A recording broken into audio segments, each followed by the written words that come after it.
नमस्कार, आप देख रहे हैं न्यूज फायर इंडिया और मैं जूही जायसवाल स्वागत करती हूं आपका खबरों की दुनिया में।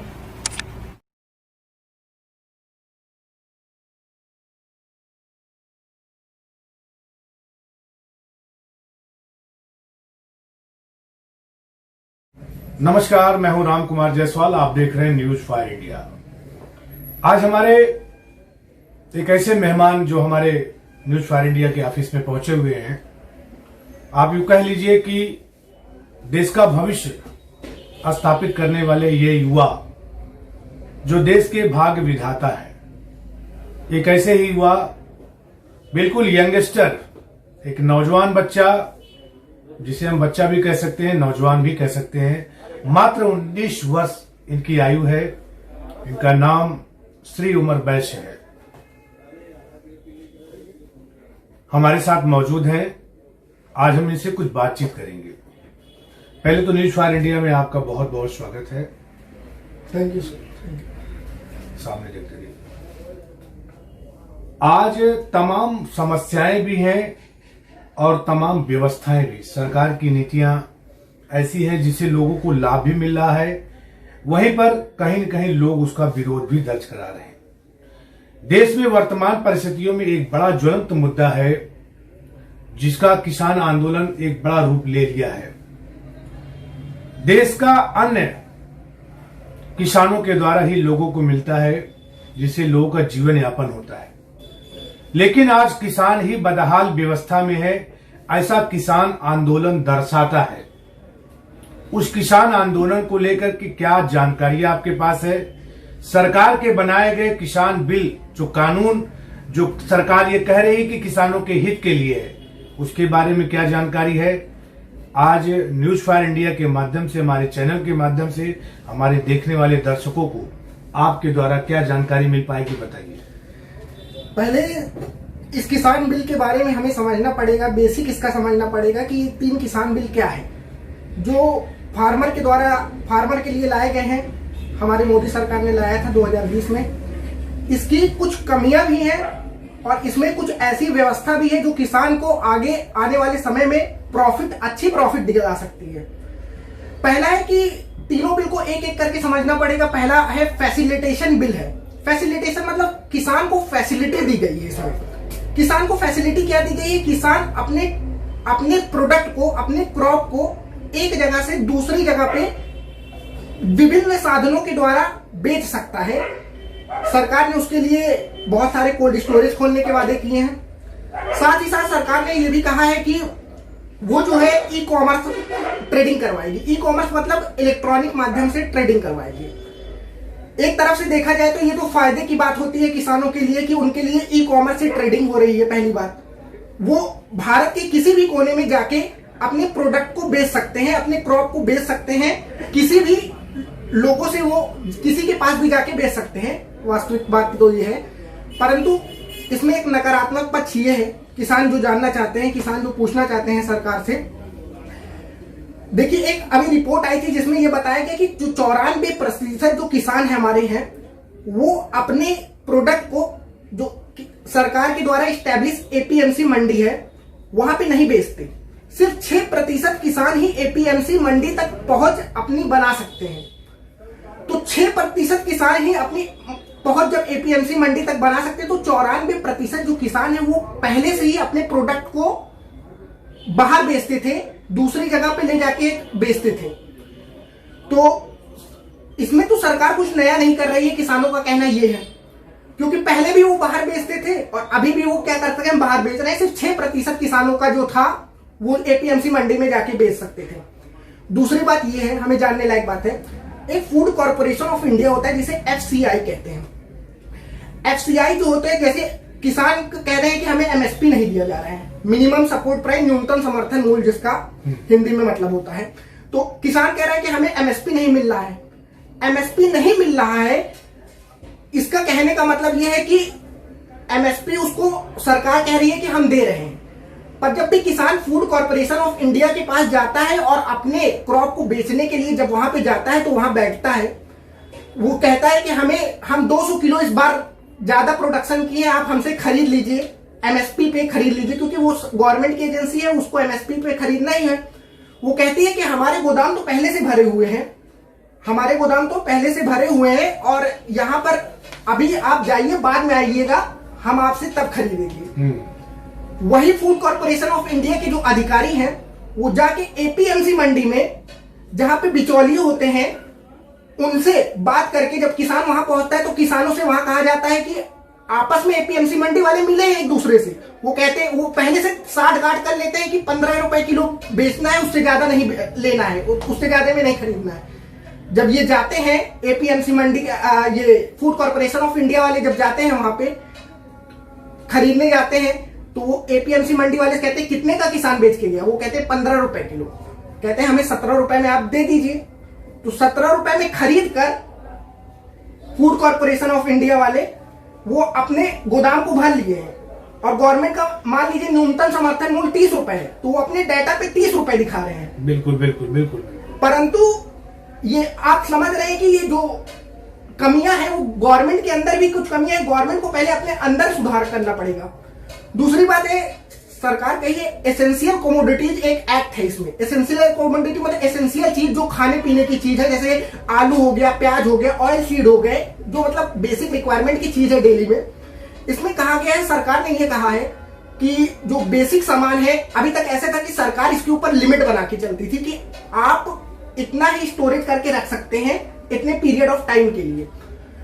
अब सरकार ने इसको हटा दिया है। सरकार कही है कि अब आपका जितना मन हो उतना स्टोर करके रखिए एसेंशियल सामान को। हम लोग देखते थे कि कभी प्याज के दाम बढ़ जाते थे, प्याज के दाम बढ़ जाते थे जब ये रूल था कि लिमिटेड स्टोरेज करना है, तब ये बात थी।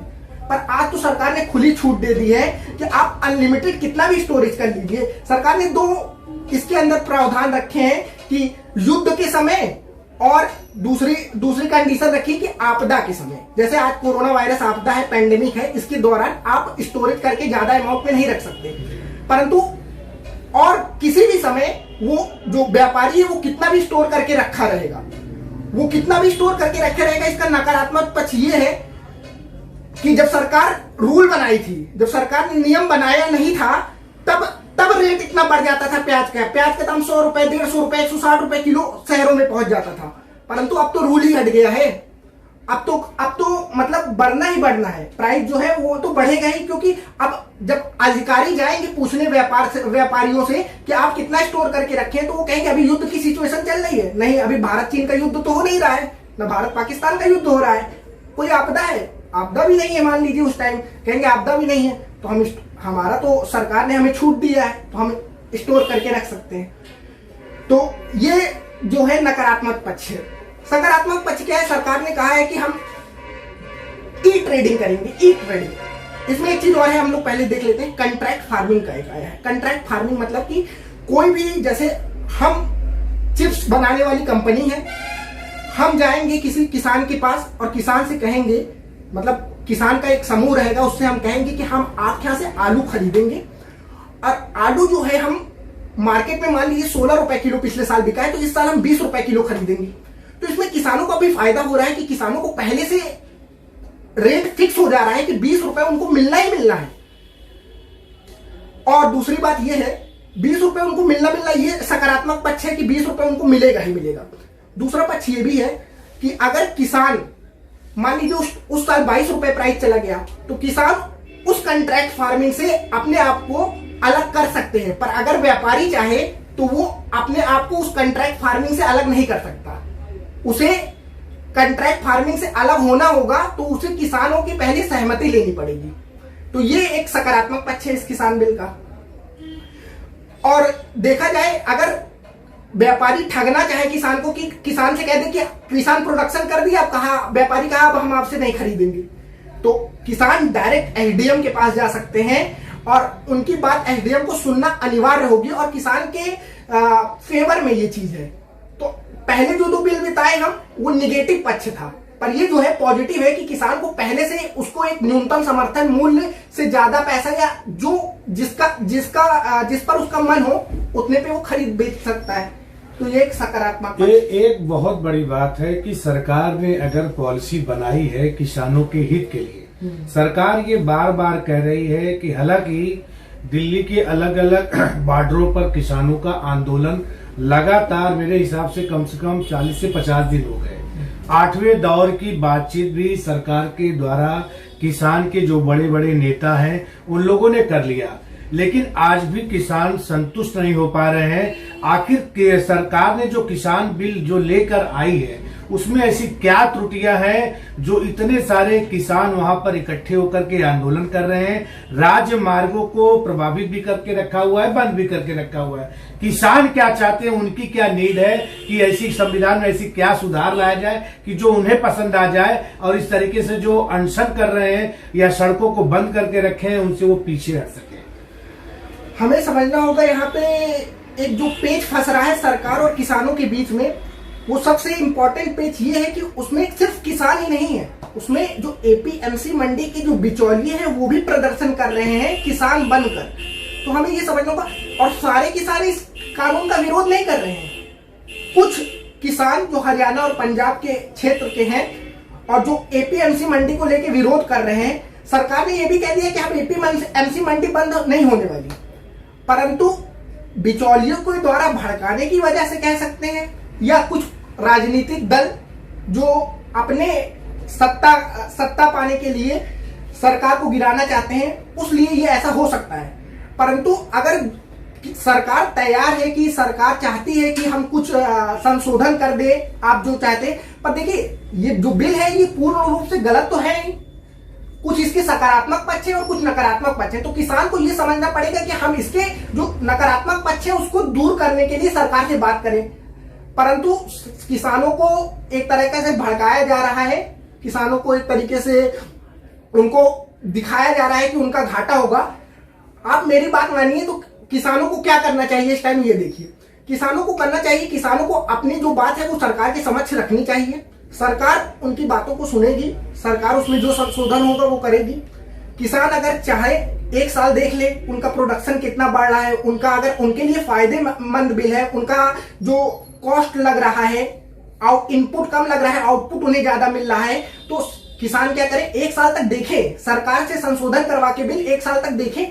अगर उनको लगता है कि उसके बाद भी अगर उनको घाटा हो रहा है, प्रैक्टिकल करने के बाद भी उन्हें घाटा हो रहा है, तो सारे किसान फिर से जाके आंदोलन करने के लिए वहां पे सिंधु बॉर्डर पे या दिल्ली के बॉर्डर पे या कहीं पे भी जाकर वहां पे अपना धरना प्रदर्शन करें, और वो डायरेक्ट उनके पास प्रैक्टिकल प्रूफ होगा कि हमें इस कानून से घाटा हुआ है।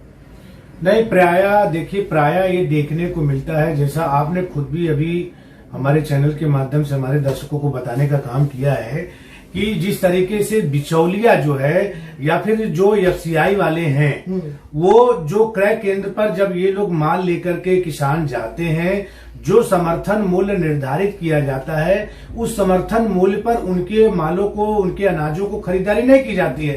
कोई न कोई तोड़ मरोड़ करके कुछ न कुछ व्यधा, कुछ न कुछ परेशानियों को किसानों के सामने रखा जाता है, फिर किसान के अनाज भी खराब होने लगते हैं। तो आखिर ये इन चीजों की समीक्षा सरकार क्यों नहीं कर पाती है? अभी बीच में ही पौड़ी गढ़वाल में एक जिलाधिकारी महोदय ने क्रय केंद्र पर पहुंच करके बहुत कड़ी फटकार लगाई। कहीं न कहीं सरकार की नीतियां तो अच्छी हो सकती है, नो डाउट, लेकिन जो सरकार का एडमिनिस्ट्रेशन है, प्रशासन जो है, जो सारी चीजों को क्रियान्वित कराता है, लेकिन वो अमली जामा नहीं पहना पाता है, उसकी वजह से किसानों में बहुत नाराजगी देखी जाती है। तो सरकार इन चीजों पर समीक्षा क्यों नहीं कर पाती है कि आखिर हमने संविधान बनाया जनता के हित में, बहुत सारे लोगों ने तपस्या किया होगा, परिश्रम किया होगा उस कानून को बनाने में, फिर और कानून आपने बनाया किसानों के हित में, तो फिर किसान आखिर उसको क्यों नहीं समझ पा रहे, फिर भी नाराजगी प्रकट कर रहे हैं। बात ऐसे ही समझने लायक ये है कि सबसे महत्वपूर्ण चीज होता है प्रशासन। प्रशासन जो होता है वो क्रियान्वयन करवाता है, कोई भी नीति सरकार के द्वारा रहती है उसका क्रियान्वयन करवाता है। और अगर प्रशासन जिस देश का खराब होगा, जिस देश में अगर आपको देखना हो कि प्रशासन जिस देश का जितना भ्रष्ट रहेगा, उस देश में नीतियां आम आदमी तक जल्दी नहीं पहुंच पाती। और आप जो बता रहे हैं कि फूड ग्रेन्स जो है वो खराब हो जाते हैं काफी समय स्टोरेज करने के बाद, तो सरकार को अपनी इंफ्रास्ट्रक्चर पे ऊपर जो मूलभूत आधारभूत संरचनाएं हैं उनके ऊपर अत्यधिक काम करना पड़ेगा। सरकार को अपने रेलवे लाइन को ग्रामीण इलाकों तक पहुंचाना पड़ेगा, पहली बात। दूसरी बात, कोल्ड स्टोरेज फैसिलिटी डेवलप करनी पड़ेगी, क्योंकि अगर एक जो मार्जिनल किसान है, जो सीमांत किसान है, उसके पास कोई ऐसा कोल्ड स्टोरेज तो होता नहीं कि वो ज्यादा समय तक अपने प्रोडक्ट को अपने पास रखे। तो सरकार को जगह जगह पे गांवों में इंफ्रास्ट्रक्चर बिल्ड करने के लिए उसे कोल्ड स्टोरेज का डेवलपमेंट करना पड़ेगा। और कोल्ड स्टोरेज के साथ साथ सरकार, अभी हम देख रहे हैं कि ग्रामीण में भी रोड के काम चल रहे हैं, तो रोडों का जो हाईवे से कनेक्टिविटी है उसको जल्दी करना पड़ेगा। जैसे ग्रामीण इलाकों के जो अनाज है, जो फल फूल है, वो आसानी से शहरों तक पहुंचे और किसानों को उचित मूल्य मिल सके तुरंत ही उसी समय। और साथ ही साथ अगर हम बात करें तो इसमें प्रशासन का बहुत अहम भूमिका है। प्रशासन जो होती है वो सरकार के मतलब अंदर काम करती है और दर्शकों को बताने का काम किया है कि जिस तरीके से बिचौलिया जो है या फिर जो एफसीआई वाले हैं, वो जो क्रय केंद्र पर जब ये लोग माल लेकर के किसान जाते हैं, जो समर्थन मूल्य निर्धारित किया जाता है, उस समर्थन मूल्य पर उनके मालों को, उनके अनाजों को खरीदारी नहीं की जाती है। कोई न कोई तोड़ मरोड़ करके कुछ न कुछ व्यधा, कुछ न कुछ परेशानियों को किसानों के सामने रखा जाता है, फिर किसान के अनाज भी खराब होने लगते हैं। तो आखिर ये इन चीजों की समीक्षा सरकार क्यों नहीं कर पाती है? अभी बीच में ही पौड़ी गढ़वाल में एक जिलाधिकारी महोदय ने क्रय केंद्र पर पहुंच करके बहुत कड़ी फटकार लगाई।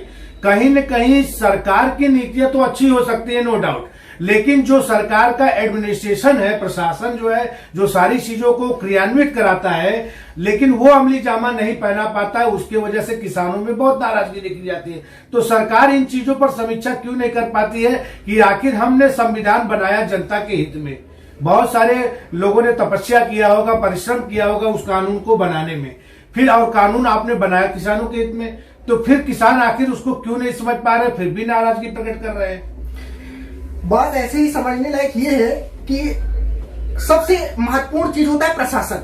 प्रशासन जो होता है वो क्रियान्वयन करवाता है, कोई भी नीति सरकार के द्वारा रहती है उसका क्रियान्वयन करवाता है। और अगर प्रशासन जिस देश का खराब होगा, जिस देश में अगर आपको देखना हो कि प्रशासन जिस देश का जितना भ्रष्ट रहेगा, उस देश में नीतियां आम आदमी तक जल्दी नहीं पहुंच पाती। और आप जो बता रहे हैं कि फूड ग्रेन्स जो है वो खराब हो जाते हैं काफी समय स्टोरेज करने के बाद, तो सरकार को अपनी इंफ्रास्ट्रक्चर पे ऊपर जो मूलभूत आधारभूत संरचनाएं हैं उनके ऊपर अत्यधिक काम करना पड़ेगा। सरकार को अपने रेलवे लाइन को ग्रामीण इलाकों तक पहुंचाना पड़ेगा, पहली बात। दूसरी बात, कोल्ड स्टोरेज फैसिलिटी डेवलप करनी पड़ेगी, क्योंकि अगर एक जो मार्जिनल किसान है, जो सीमांत किसान है, उसके पास कोई ऐसा कोल्ड स्टोरेज तो होता नहीं कि वो ज्यादा समय तक अपने प्रोडक्ट को अपने पास रखे। तो सरकार को जगह जगह पे गांवों में इंफ्रास्ट्रक्चर बिल्ड करने के लिए उसे कोल्ड स्टोरेज का डेवलपमेंट करना पड़ेगा। और कोल्ड स्टोरेज के साथ साथ सरकार, अभी हम देख रहे हैं कि ग्रामीण में भी रोड के काम चल रहे हैं, तो रोडों का जो हाईवे से कनेक्टिविटी है उसको जल्दी करना पड़ेगा। जैसे ग्रामीण इलाकों के जो अनाज है, जो फल फूल है, वो आसानी से शहरों तक पहुंचे और किसानों को उचित मूल्य मिल सके तुरंत ही उसी समय।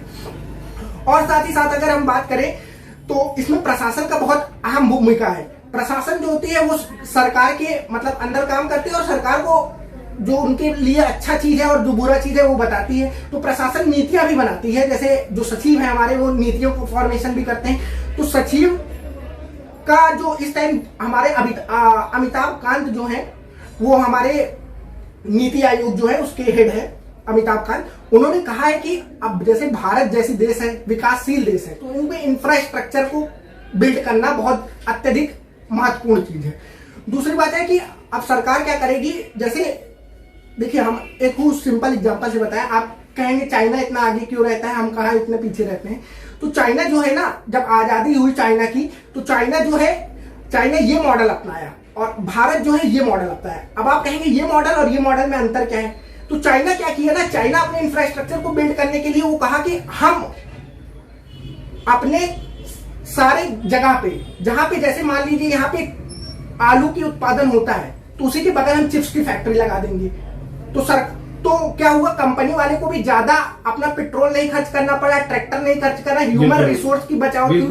परंतु भारत जब आजाद हुआ तो भारत की परिस्थिति थोड़ा अलग थी। भारत अपना ये मॉडल अपना मतलब वो कहा, सरकार ने कहा, जवाहरलाल नेहरू ने उस टाइम कहा कि हम अपने इंडस्ट्री को यहाँ पे खड़ा करेंगे, मतलब दिल्ली और एनसीआर के रीजन में खड़ा करेंगे, और उसके बाद वहां से हमारे जो प्रोडक्ट है वो पूरे देश दुनिया में जाएंगे। मतलब देश दुनिया में, मतलब कि मध्य प्रदेश हो गया, उत्तर प्रदेश हो गया, केरला हो गया, कर्नाटक हो गया, मतलब पहली जो केंद्रीकरण कर दिया इसका, और वो क्या किया, डिसेंट्रलाइज कर दिया चाइना। तो चाइना में क्या हुआ, वर्कफोर्स सस्ता हो गया, चीजें सस्ती हो गई, क्योंकि वहां पे तुरंत यहाँ बन रहा है और वहां निकल रहा है। परंतु भारत में क्या हुआ, भारत में इसका उल्टा हुआ। भारत में पहले दिल्ली और एनसीआर वाले रीजन को डेवलप किया गया, अब सरकार ध्यान दे रही है कि गांवों का भी विकास होना चाहिए।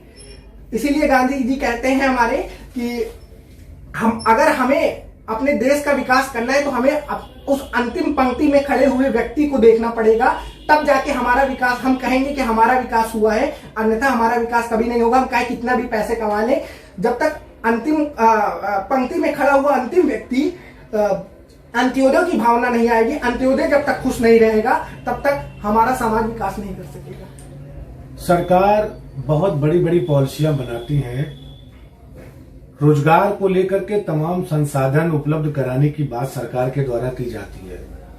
हालांकि हम लोग जिस क्षेत्र से आते हैं, हमारे पास में ही 4 किलोमीटर की दूरी पर सीडा इंडस्ट्रियल एरिया का 1989 में राजीव गांधी जी ने स्थापना किया। कई सारी मल्टीनेशनल कंपनियां यहां पर आई और कुछ कंपनियां चली भी गई। अभी मैं सीडा इंडस्ट्रियल एरिया औद्योगिक क्षेत्र पर वर्क भी कर रहा हूं, अभी एक स्टोरी भी मैं बनाऊंगा। वहां पर बहुत सारी कंपनियों के नाम से लोगों ने जमीनों का अलॉटमेंट कराया। सरकार जहां रोजगार देने की बात करती है, आज आपने देखा कि कोरोना के इस कहर प्रहर में बहुत सारे लोग अलग अलग राज्यों से, जो गांव से चल करके अपने रोजगार के लिए, अपने रोजी रोटी के लिए बाहर कमाने के लिए गए, कम ही पैसों के लिए गए होंगे, क्योंकि उसमें कर्मचारी लेवल के, अधिकारी लेवल के, ऑफिशियल लेवल के, इंजीनियर लेवल के तमाम ऐसे लोग हैं जिनके पास जैसा एजुकेशन है या जैसा अनुभव है, वो अपने जीवन यापन के लिए अपने घरों को छोड़ करके हजार 2-2 किलोमीटर की दूरी पर जा रहे हैं। आपने एक बहुत अच्छी बात कही कि आज जो चाइना का डेवलपमेंट है, उसके पीछे का जो कारण आपने बताया वाकई में बहुत ही तथ्यात्मक था। आखिर भारत इन दूरदर्शिताओं पर आज जहां हम 73 साल की आजादी में पहुंच चुके हैं, हाई टेक्नोलॉजी है, तमाम बड़े बड़े कंट्रियों से हम साझा करते हैं, चीजों को बेहतर कराने की ओर हम आगे बढ़ते हैं, फिर भी आज जो हमारा मूल इंफ्रास्ट्रक्चर है वो कहीं न कहीं बुरी तरीके से प्रभावित है। आज भी लोग 1000 किलोमीटर 2000 किलोमीटर दूर जाकर के नौकरियों को करते हैं, लेकिन जो हमारे स्थानीय स्तर पर पूर्ववर्ती की सरकारों ने या फिर वर्तमान की सरकारों ने इसका एक बड़ा प्रयास, जो एक अमली जामा पहनाना चाहिए था, जो उसका स्वरूप अब तक निकल करके आना चाहिए था, वो आज भी जिम्मेदारी को लोग तय नहीं कर पाए। सरकारें जो बदल जाती, जैसे पूर्ववर्ती की सरकारों ने कोई अच्छा काम किया तो जो फिर सरकार चूंकि 5 साल पे बदल जाती है, कोई न कोई कारण या कोई न कोई समस्या आती है जिससे जनता अपना मत दूसरी सरकार को देती है, फिर दूसरी सरकार आती है। जब दूसरी सरकार आती है तो पहले पूर्ववर्ती की सरकारों के द्वारा जो भी विकास कार्य किए जाते हैं उसका दंश वो झेलती है, फिर वहां पर सरकार जो नई आई रहती है वो काम नहीं करना चाहती है। ऐसे ही सीडा इंडस्ट्रियल एरिया जो औद्योगिक क्षेत्र है वो बुरी तरीके से दंश झेल रहा है, जबकि वो पूर्वांचल की अपनी एक बहुत बड़ी औद्योगिक इकाई है। लोग अगर चाहते, जैसे मल्टीनेशनल कंपनी पेप्सिको हुआ, हॉकिंस हुआ, ऐसे तमाम ऐसी कंपनियां वहां पर आई हैं, और चाहती अगर सरकार तो कुछ बड़ी बड़ी कंपनियों को यहाँ डेवलप करती, स्थानीय लोगों को रोजगार मिलता। तो सरकार की इस नीति के बारे में आप क्या कहना चाहेंगे? देखिए, इस नीति के पहले हम बात करना चाहेंगे इसका जो बेस है वो कहाँ पे है। बेस ये है कि जैसे जापान जैसे देश है, चाइना, जापान की बात ले लेते हैं। जापान जैसे देश है, वहां पे ऑर्गेनाइज सेक्टर जो होता है, ऑर्गेनाइज सेक्टर मतलब होता है कि जो ऐसे सेक्टर जिनका सरकार के पास रिकॉर्ड है, तो 95 से 99% तक ऑर्गेनाइज सेक्टर रहता है।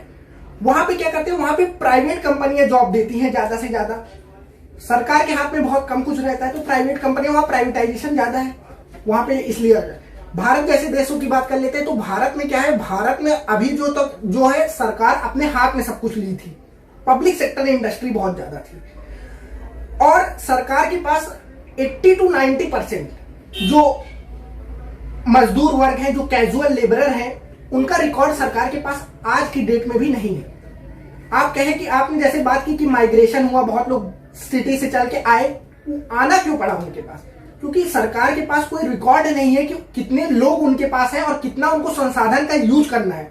जैसे समोसा वाले हो गए, रेहड़ी वाले हो गए, या कोई पान लगाता है, कोई चाय पिलाता है, तो इसका कोई रिकॉर्ड सरकार के पास नहीं है। और ऐसे शहरों में बहुत सारे औद्योगिक इकाइयां हैं जो दिन के लाखों लाख रुपए कमाती हैं, पर सरकार के पास इसका कोई डाटा नहीं है। तो सरकार के पास डाटा नहीं होने के सरकार के दो लॉस हो रहा है। पहला, सरकार को टैक्स नहीं मिल रहा है, बिल्कुल, तो ये तो ब्लैक मनी के अंतर्गत आ जाएगा। पर सरकार के पास इसके पास कोई कोई पैमाना भी नहीं है इसको नापने के लिए कि कितने ऐसे संसाधन है, कितने।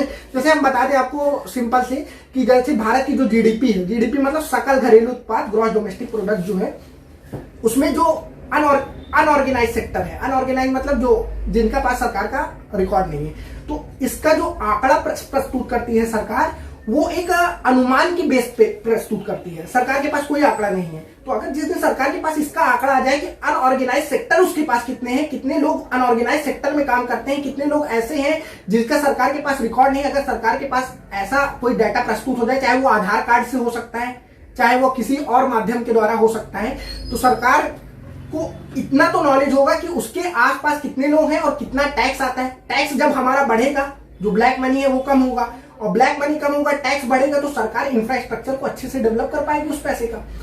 दूसरी बात यह है कि हमारा जो देश है उसमें मल्टी डायमेंशनल विकास करने की जरूरत है। इंफ्रास्ट्रक्चर हो गया, एजुकेशन, अभी हेल्थ फैसिलिटी की बात कर लेते हैं हम लोग। कोरोना वायरस ने हमारे देश की पूरी तरीके से पोल खोल के रख दी, रीढ़ हिला दी। हम अपने देश को क्यों कहें, इटली जैसे देश जिसका मेडिकल सुविधा टॉप पे है, और यूनाइटेड स्टेट ऑफ अमेरिका जैसे देश की भी रीढ़ हिल गई। परंतु हमें ये देखने वाले हम अपनी स्वास्थ्य सेवा पे, हम अपने एजुकेशन पे कितना पैसा खर्चा करते हैं, हम अपने बेसिक इंफ्रास्ट्रक्चर जैसे रेलवे हो गए, रोड हो गए, इस पे कितना खर्चा करते हैं, डिफेंस पे कितना खर्चा करते हैं। अभी हम लोग देखें तो हम एजुकेशन पे अपने बहुत कम पैसा खर्चा करते हैं। इसीलिए सरकार ने जो नई शिक्षा नीति, नेशनल एजुकेशन पॉलिसी 2020 लाई है, उसके बारे में मैंने अपने वीडियो में बनाया है, इसमें बताने लगूंगा, बहुत लंबा हो जाएगा वीडियो। तो नेशनल एजुकेशन पॉलिसी में सरकार ने इन सभी बातों का ध्यान रखा है। जो 70 सालों से सरकारों ने, ऐसा नहीं कह सकते कि 70 सालों के पीछे सरकार ने कुछ नहीं किया, सरकार ने बहुत कुछ किया। इसके पहले भी IIT, IIM जैसे इंस्टीट्यूट इसके पहले की सरकारों ने खड़ा किया, पर एक जो दृढ़ संकल्प होता है, दृढ़ संकल्प की कमी थी। जो इतनी पूर्ण बहुमत के साथ सरकार भी जल्दी किसी की नहीं आती थी, बिल्कुल, जिससे योजनाएं बनाने में कठिनाई आती है। सरकार आज जैसे भाजपा की सरकार है, तो भाजपा की सरकार भी जो है वो लोकसभा में तो पूर्ण बहुमत है, पर राज्यसभा में क्या होता है कि हर 2 साल पे 1/3 जो लोग हैं वो बाहर निकलते हैं और नए लोग आते हैं। तो अभी भी सरकार के पास पूर्ण बहुमत तो हो सकता है, पर विशेष बहुमत नहीं है राज्यसभा में, पर लोकसभा में है। तो राज्यसभा जो है उसमें सरकार को अभी बहुत कसरत करने की जरूरत है, तब जाके उसका एक बहुमत आएगा, और उसके बाद फिर आगे की बात। देखिए, हमारे बीच में श्री उमर वैश्य जी मौजूद हैं। आपकी जानकारी के लिए हम बता दें, महज मात्र 19 वर्ष इनकी आयु है, लेकिन पूरे राष्ट्रीय स्तर पर चीजों की एनालिसिस करना, उसकी समीक्षा करना, और हम क्या बेहतर कर सकते हैं, अपने वीडियो को अपलोड करते हैं और यूट्यूब के माध्यम से जनता तक, इंस्टाग्राम, ट्विटर, फेसबुक, व्हाट्सएप के माध्यम से लोगों तक पहुंचाने का काम करते हैं। आज हमने आपको आमंत्रित किया, और आप सब तक अपने चैनल के माध्यम से अगर इस आवाज को पहुंचाना चाहते हैं, तो उसके पीछे मात्र महज यही एक कारण है। हम ऐसे नौजवान साथियों को, ऐसे बच्चों को, जिनकी आज दिशा और दशा परिवर्तित हो रही है, वो कहीं न कहीं इस मोबाइल एंड्रॉइड फोन में उलझ करके रह गए हैं। जो उनकी नीतियां होनी चाहिए अपने एजुकेशन के प्रति, या इस समाज के प्रति, या अपने गार्जियन के प्रति, या इस देश के प्रति, जिससे उनका भविष्य तय होता है, वो कहीं न कहीं उनसे वो भ्रमित होकर के दूसरे रास्ते पर जा रहे हैं। लेकिन वहीं पर हम आपको बताना चाहते हैं कि यह 19 वर्षीय नौजवान या बच्चा या बेटा श्री उमर वैश्य बहुत ही जिम्मेदारी के साथ कोटा से आपने कोचिंग किया हुआ है, राजस्थान के कोटा से, जो एजुकेशन का बहुत बड़ा हब माना जाता है, और सिर्फ आज भी इस कोरोना काल में प्रतिदिन लगातार मैं समझता हूं कि कम से कम 10 आवर्स आप एजुकेशन को स्टडी करते हैं, और आने वाले समय में एक बड़ी सोच के साथ, वो बात मैं नहीं बताऊंगा चूंकि आपने कहा कि उसको सीक्रेट रखिए, निश्चित इस देश का भविष्य तय करना चाहते हैं, इस देश को आगे बढ़ाने के लिए अपनी जिम्मेदारियों को तय करना चाहते हैं। तो ये मेरा आप सबसे निवेदन है कि कृपया इस वीडियो को, अगर आप तक पहुंच रहा है मेरे समाचार के माध्यम से, इसे जरूर लाइक करिए और सब्सक्राइब करिए और देखिए। और अगर आपको उचित लगता है तो ऐसे युवा जो 19 वर्ष के उम्र में देश के प्रति एक समर्पण भाव है और देश के तमाम व्यवस्थाओं पर, जो देश की नीतियां बनती है, संविधान बनाए जाते हैं, उन सारी चीजों पर बहुत घोर समीक्षा करते हैं और अपनी बातों को वीडियो के माध्यम से लोगों तक पहुंचाने का काम करते हैं। बहुत बहुत धन्यवाद। हमारे साथ बात कर रहे थे श्री उमर वैश्य जी। मैं हूं राम कुमार जायसवाल, आप देख रहे थे news fire India. Thank you.